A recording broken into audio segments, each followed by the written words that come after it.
और नतीजों के बाद कोल इंडिया में 3% से ज़्यादा का उछाल। कंपनी का मुनाफा करीब 26% बढ़कर 8,650 करोड़ रुपए। हालांकि आंकड़े अनुमान से थोड़े कम, वहीं मार्जिन उम्मीद से कहीं ज़्यादा बढ़कर 30% के पार।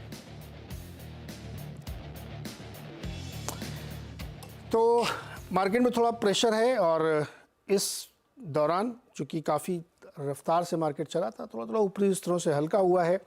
आपको क्या करना चाहिए, सवाल जवाब लेंगे, लेकिन आज आपके सवाल ट्विटर पे होंगे, सोशल मीडिया के अलग अलग प्लेटफॉर्म्स में होंगे, तो आप उस पर हमें सवाल भेजिए। मैक्सिमम कोशिश करिए अपने शहर का नाम ज़रूर लिखिए, हमें पता चल सके कि हम कहाँ कहाँ तक पहुँच रहे हैं और आप हमसे कहाँ से जुड़ रहे हैं। तो ट्विटर हैंडल आपके सामने है स्क्रीन पे। इसके अलावा आप आवाज़ के हैंडल पर भी, इंस्टा पे भी भेज सकते हैं अपने सवाल। फटाफट सवाल भेजना शुरू करिए और हम जवाब लेंगे। और आज आपके जवाब देंगे सर्वेंद्र श्रीवास्तव। सर्वेंद्र जी नमस्कार। बहुत बहुत नमस्कार नीरज जी। कैसा लग रहा है मार्केट? देखिए, जैसे अभी आप लोग ने भी जैसे राउंड अप दिया कि भाई ऊपर के लेवल्स पे तो प्रेशर है, और हमने जो अपने शोज में अड्डा पे जो हमने चार्ट्स शेयर किए थे तो जनवरी में, आई थिंक उन्हीं चार्ट्स के दायरों में ही है। 22,150 हम जनवरी में गए थे, अभी हम 22,650 पे हैं। स्पॉट के लेवल दे रहा हूँ, तो तकरीबन 500 पॉइंट की बढ़त है तकरीबन 4-5 महीनों में। तो कोई बहुत बड़ा मूवमेंट अभी तक नहीं आया है और उन्हीं एरियाज के आसपास प्रेशर आ रहा है। और ये कोइंसिडेंस नहीं है कि उन्हीं एरियाज पे जो हमने सेटअप बना के दिए थे चार्ट पे, वो जो रेजिस्टेंस लाइन बना के दी थी, उन्हीं एरियाज के आसपास से जब भी जाता है सेलिंग आती है। अब ये आज का ओकेजन जो है, ये 12वां या 13वां ओकेजन है कि उन एरियाज के आसपास से शार्प सेलिंग आई है। तो कोई ना कोई तो उन लेवल्स को देख रहा है और डिस्ट्रीब्यूशन चल रहा है मेरे हिसाब से। और जब मैं अब जाके मैंने थोड़ा वीकेंड पे लगाए, वीकेंड पे थोड़ा एक अंदर विशेष जाके कोशिश की थी कि देखूं क्या हो रहा है।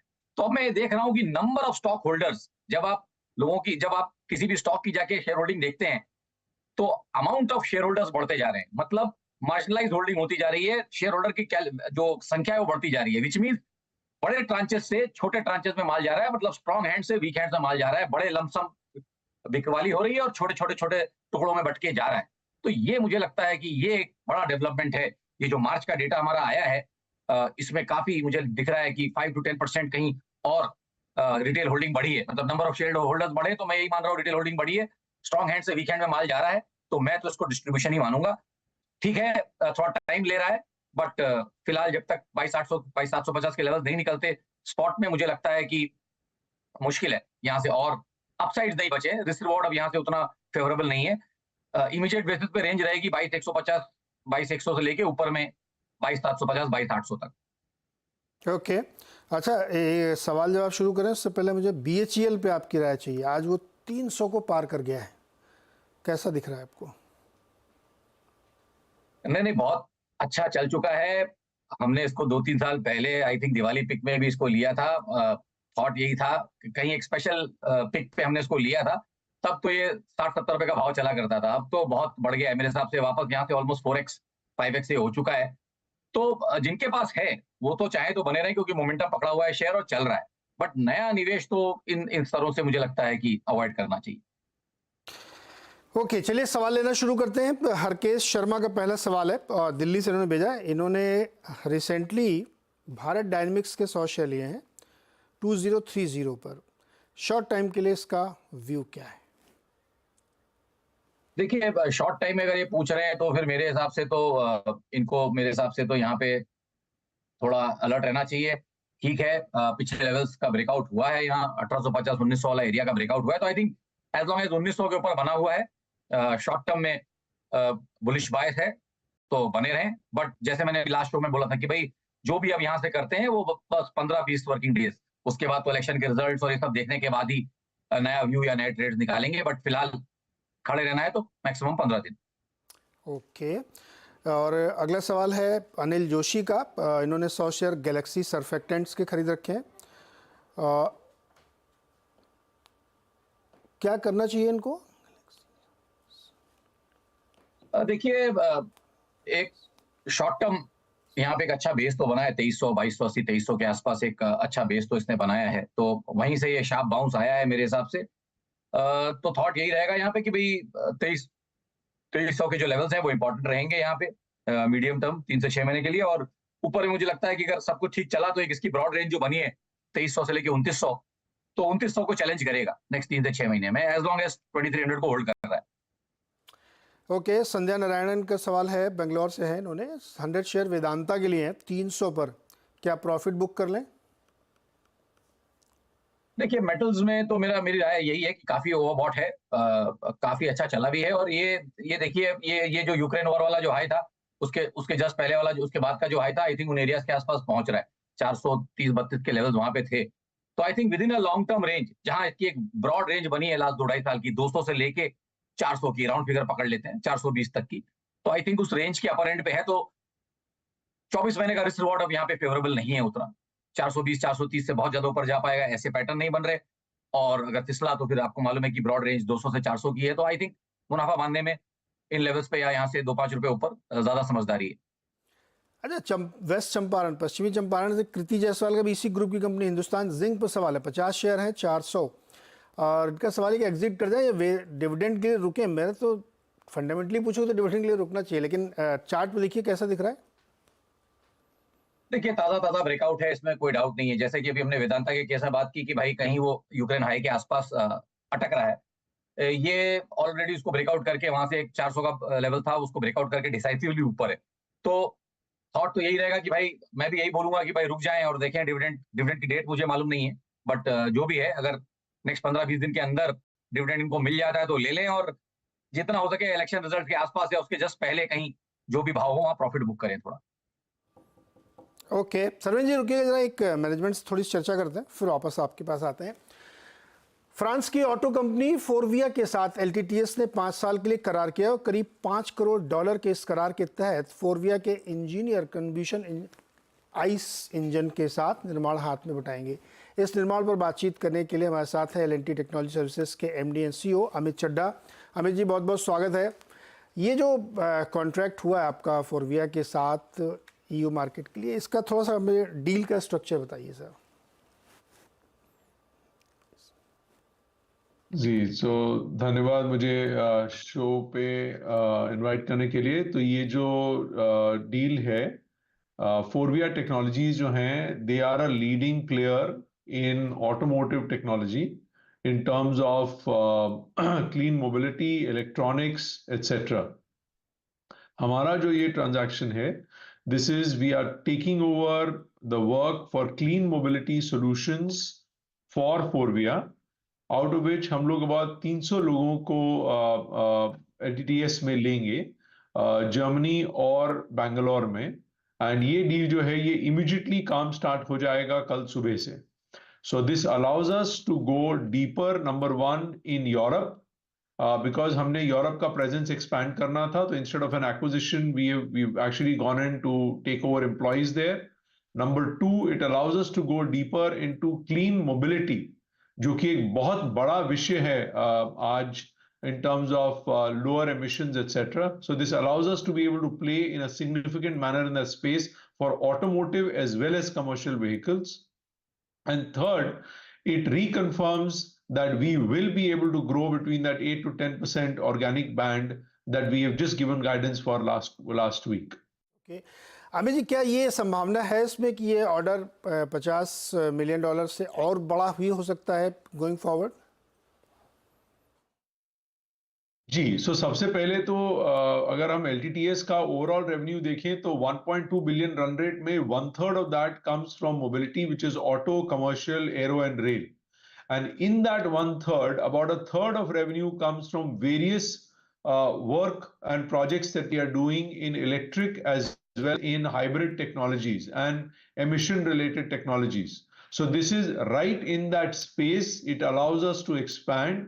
Forvia immediately joins our top 20 account club, and we will work together with the customer कि हम इसे top 10 account में ले जा सकें, और इसका पॉजिटिव इम्पैक्ट रहेगा हमारे यूरोपियन रेवेन्यूज पे और हमारे कंपनी रेवेन्यूज पे।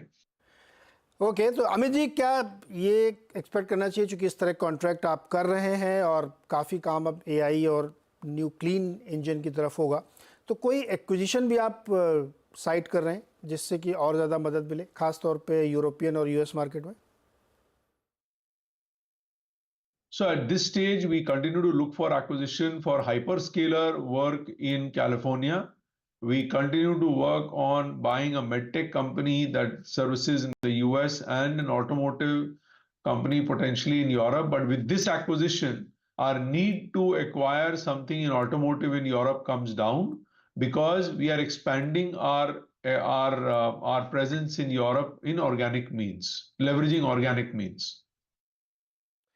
ओके अमित जी, बहुत बहुत शुक्रिया और बेस्ट विशेष आपको इस नए जेवी नहीं, नए कॉन्ट्रैक्ट के लिए। वापस चलते हैं सरवीन जी के पास। सरवीन जी, एलटीटीएस अच्छा लग रहा है, इसमें कोई ट्रेड बनता है इसमें क्या?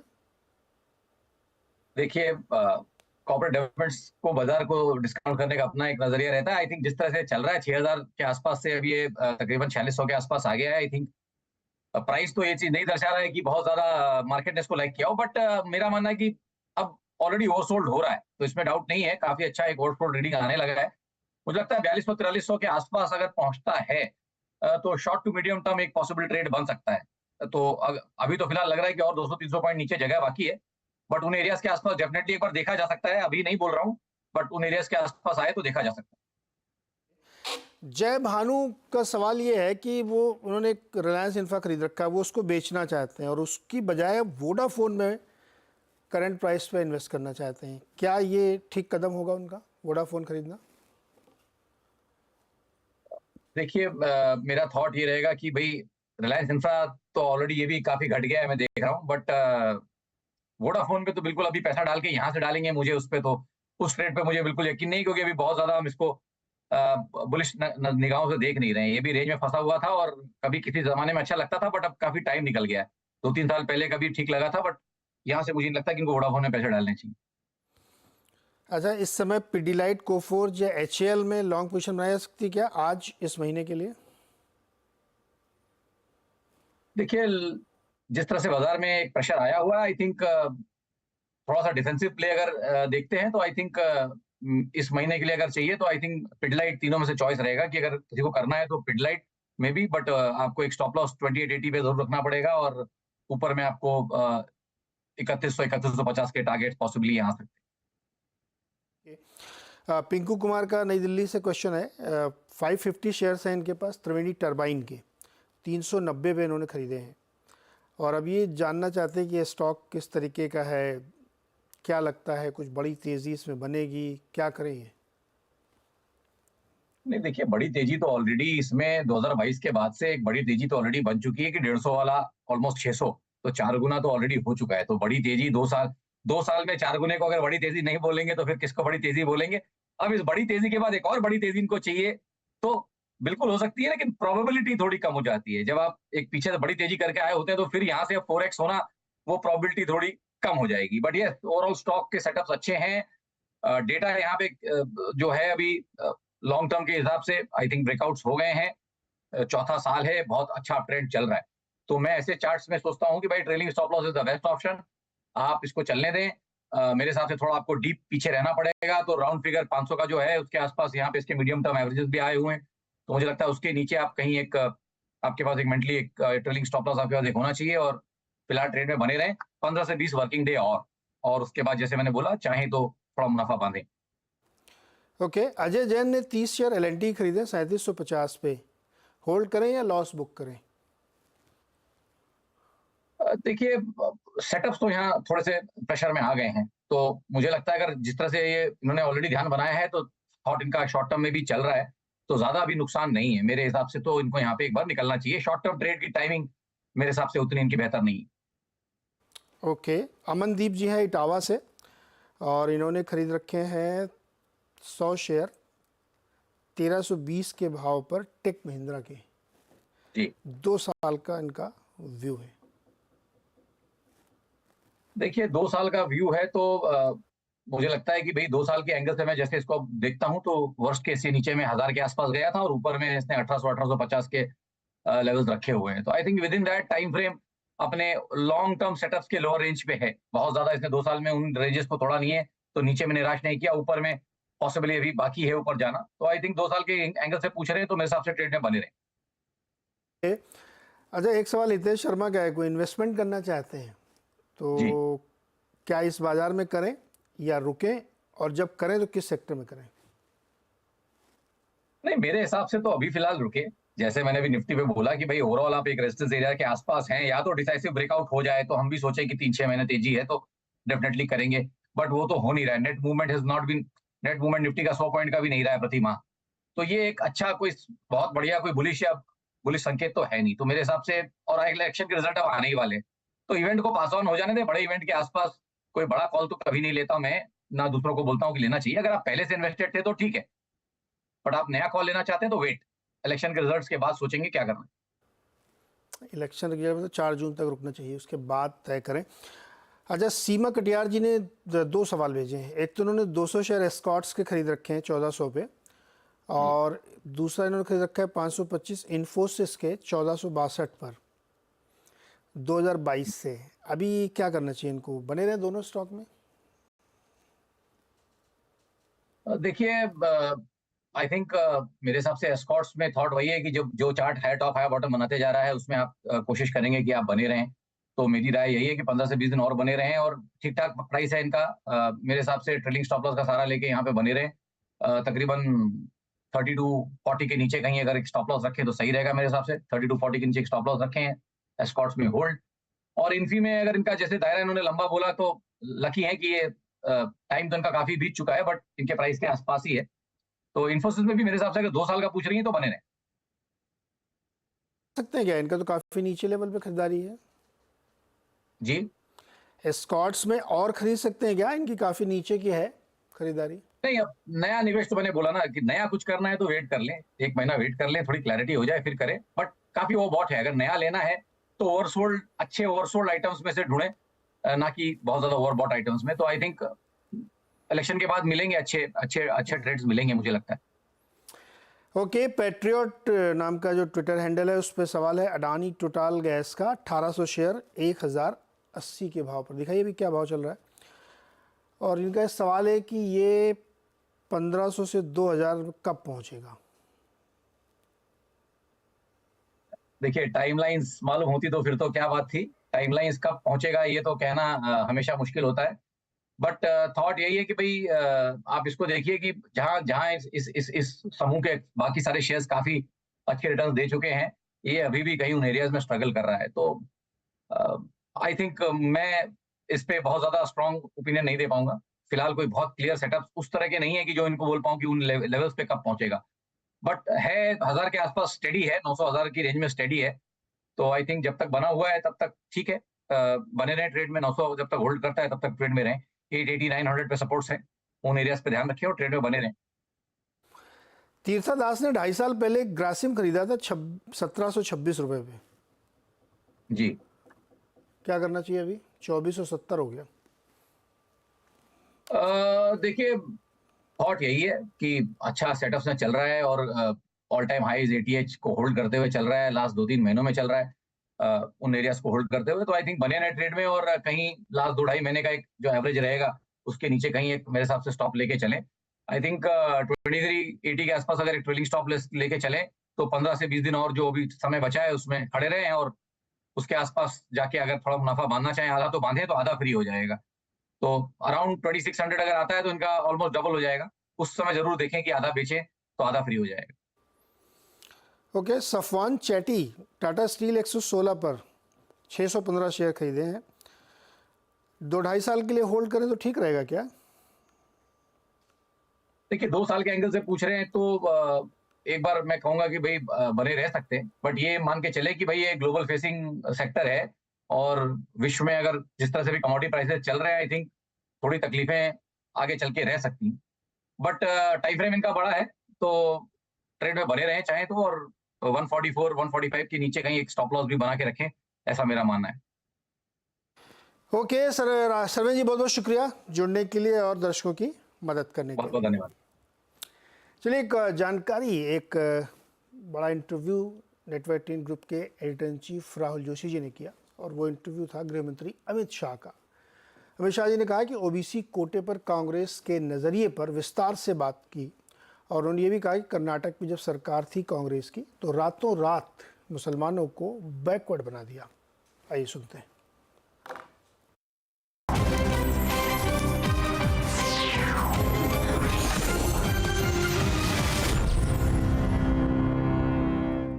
मैनिफेस्टो को कांग्रेस के देखते हुए आप लोग कह रहे हैं कि ये ओबीसी रिजर्वेशन को काटकर मुसलमानों को दे देंगी। इसका मैनिफेस्टो नहीं, ये कर चुके हैं जी।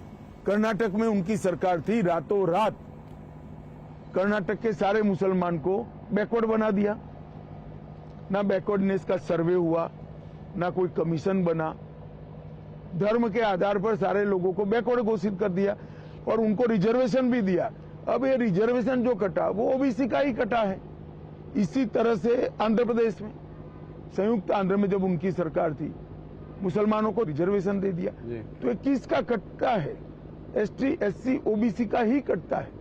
जब ये बात मैंने कही कि हम ये धर्म के आधार पर रिजर्वेशन को समाप्त कर देंगे, तो मेरे वीडियो को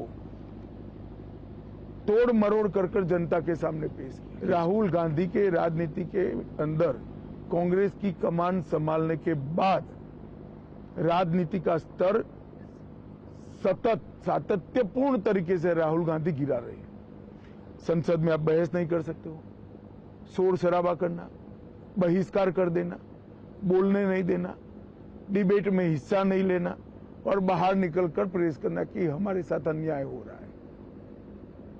क्या समझते हैं देश की जनता को? देश की जनता ये सब नहीं जानती है। देश की जनता ये सब चीजें बहुत अच्छे तरीके से जानती है। लोकतंत्र में हेल्दी डिबेट होनी चाहिए।